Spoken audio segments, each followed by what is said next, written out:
Shalom Chevra. I'm here with Rabbi Michael Adam Latz, who has been Shir Tikva's senior rabbi since July of 2009. He brings to the congregation boundless energy, heartfelt compassion, and commitment to fostering an authentic and engaging Jewish experience. Previously, he was the founding rabbi of Kol HaNeshama in West Seattle. A Wexner Fellow during rabbinical school, Rabbi Latz was ordained by Hebrew Union College Jewish Institute of Religion in 2000.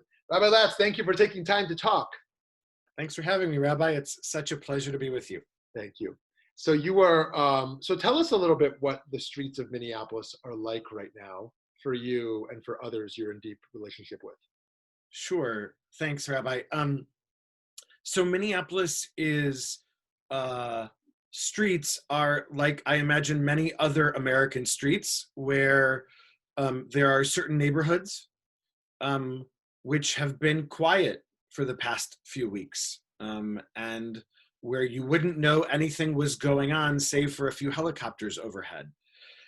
And then more and more neighborhoods in our city have been full of protest and righteous indignation over the murder of George Floyd, Zichrono Livracha, who was murdered just a little over a mile from where I live and the intersection where I drive my oldest child to school every day. So for 2 weeks, there have been growing protests over police brutality and violence against Black and Brown and Indigenous people.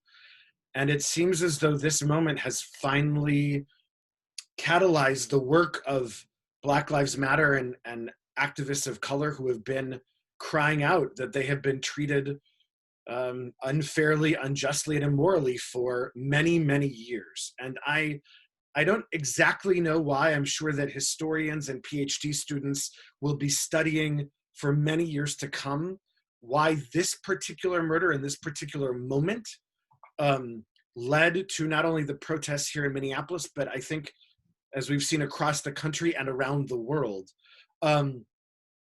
we've had several murders of African Americans by police in the last few years. Jamar Clark, Philando Castile, and so we are no strangers to that here in the Twin Cities of Minneapolis and St. Paul, but this really galvanized people. And I'm certain that COVID and having been staying home for the past several months may have led to it. And the fact that the video was taken in so profoundly grotesque and unconscionable. And I would say that while for some folks, I believe this change of having a conversation about structural racism, what it looks like in policing seems rapid. This has actually been many decades in the making. It reminds me a little bit of working several years ago on marriage equality, when people said, wow, this just happened so quickly, when no, the rest of us woke up to it, but activists and human rights leaders have been talking about this for decades, for a generation or two. And so the streets were loud and raucous. There was certainly some serious damage to building and neighborhoods. I hope there will be a deep investigation, Rabbi, into who led that. The protesters I was with, I did not see anybody engaging in any way that was violent or destructive. And we know, based on some of the buildings that were hit and some of their locations, that this was strategically done, and there is a lot of circumstantial evidence that this was done by people from outside the Twin Cities and likely from white nationalists who hit civil institutions of the post office and gas stations that were nowhere near 38th in Chicago, which is where the murder took place, grocery stores, banks, Walgreens, where people got their prescriptions, really destroyed the neighborhood where people of color largely live. What's also been remarkable on the streets is the local middle school said we have 85 families have been displaced and we need 85 bags of groceries today. And my family and I went to drop off. It's less than a mile from our home. We had to wait in the car for 2 hours, Shmuley, because 20,000 bags of groceries were brought. 20,000. It was 14 blocks long. So while on the streets we have seen some of the worst of humanity, we have also seen a number of people rise up and show us the very best of humanity. And the change that has happened is extraordinary. A supermajority of the Minneapolis City Council has said that they will defund and radically re-envision public safety. The police chief right now, as we speak, who is himself a Black man, has said that he will not negotiate any longer with the police union and give unqualified immunity to police officers. The Minnesota state legislature is taking up serious bills of dramatic police reform, and the governor has instructed the state's Human Rights Commission to launch a civil rights investigation into the Minneapolis Police Department. That is dramatic and extraordinary change that is happening, and it is because of Black Lives Matter activists, Black Visions Collective, Reclaim the Block, MP350, and a lot of Jewish allies and Jews of color who have been with those folks on the streets demanding that this is so profoundly broken, it must change. When people are afraid for their lives from the police department, you no longer have an institution of public safety. Wow, amazing. So well said. So that gives a really good context of what has happened.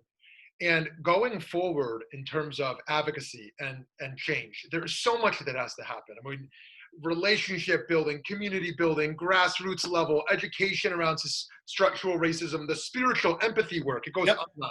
But maybe you could speak to one political dynamic. There seems to be a lot of confusion right now around this issue of what needs to happen on a political level, nationally and locally, citywide, around police. And do we need policy reform? Do we need more accountability and transparency? Do we need to defund, disband?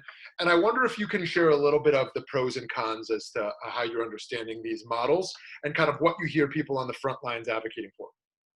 So a couple things I'll say, Shmuley, Rabbi, sorry, we're friends. So yes, exactly. It's great. Number one, you and I as white men are not in charge. We are normally leaders in our community, and right now we are practicing loyal, authentic followership. Mm-hmm. What I know to be true is that every single Black and brown and Native person I have talked to has said policing as it currently exists is fundamentally broken, and that there are communities in my city, neighborhoods, who do not call the police when they are in danger. That is a moral travesty. I don't have all the answers for what would make this right.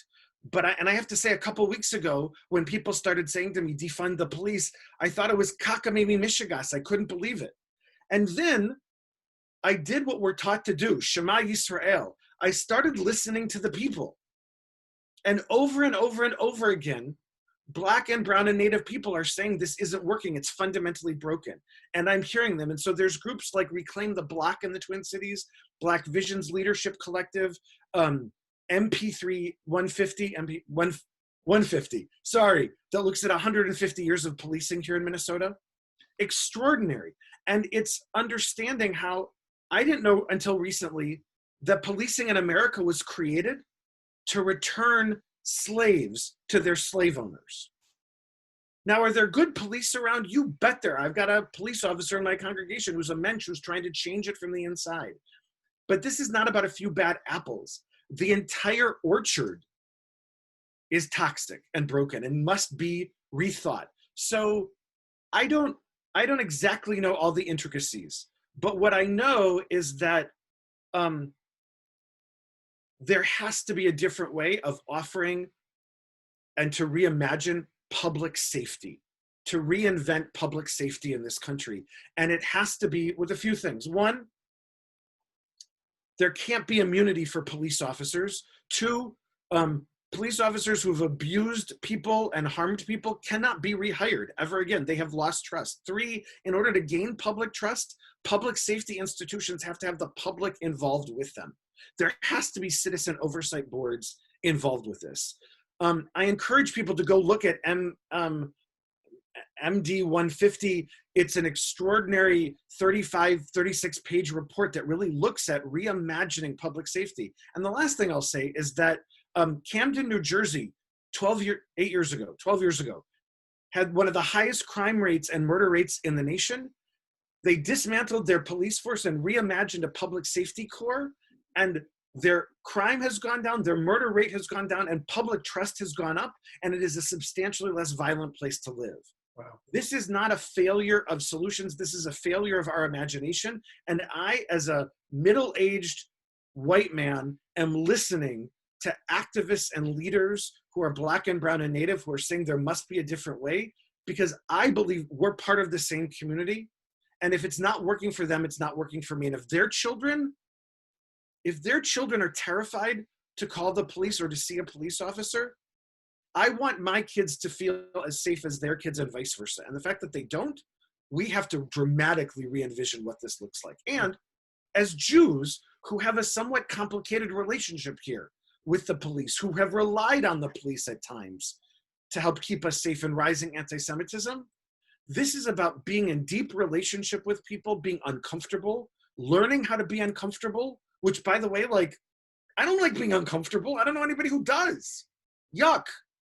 But the only way we're going to get through this to build a city, a state, an America in which the core project is our shared human dignity, we have to reimagine this, what public safety looks like. And I want to be led and be part of this process with these brilliant, courageous, visionary leaders. And I don't know what it's going to look like. I imagine it's going to be several years of sitting in a lot of discomfort, but I have a lot of faith that we can do this better and do right by folks. Yeah, very interesting. Very interesting. Very well said. So just a last question for you today.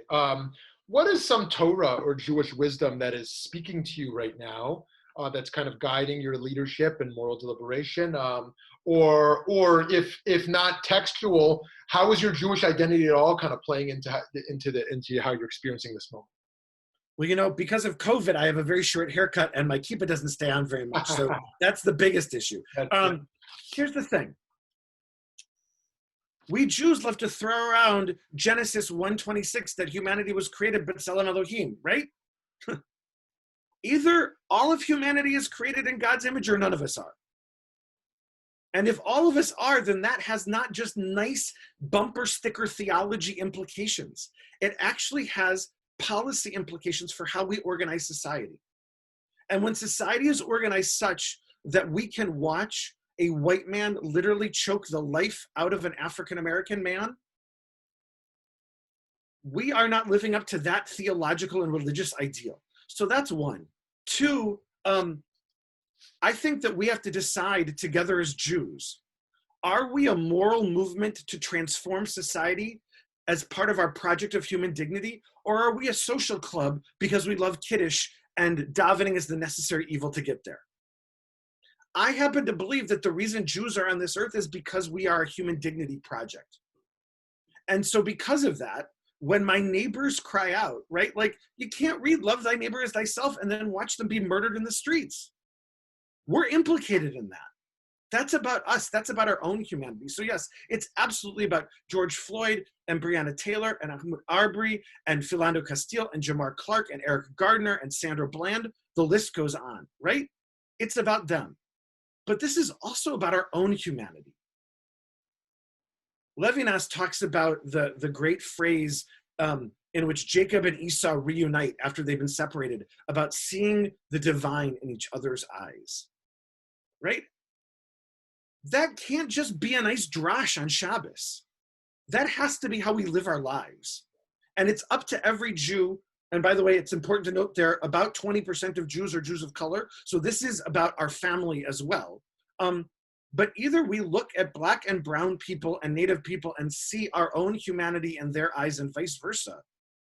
Or we might as well close down the social club and go home, because you don't have to bother sitting through 2 or 3 hours of davening to get a little kichel and a little scotch, right? It's up to us to be a people of the covenant with the divine, and that is to heal the busted parts of this planet. And right now, one of the most busted parts is the fact that our Black and brown and Native sisters and brothers are simply asking to breathe. Yeah. The Psalms say the dead do not praise your name. So our job is uvacharta b'chaim, to choose life and to enable the systems and structures of society to allow everybody to breathe and live freely and with dignity. That's on us. So well said. Rabbi, continue your amazing work, your teaching and your activism and your allyship and Thanks, guidance. Rav. Thank you, Rabbi.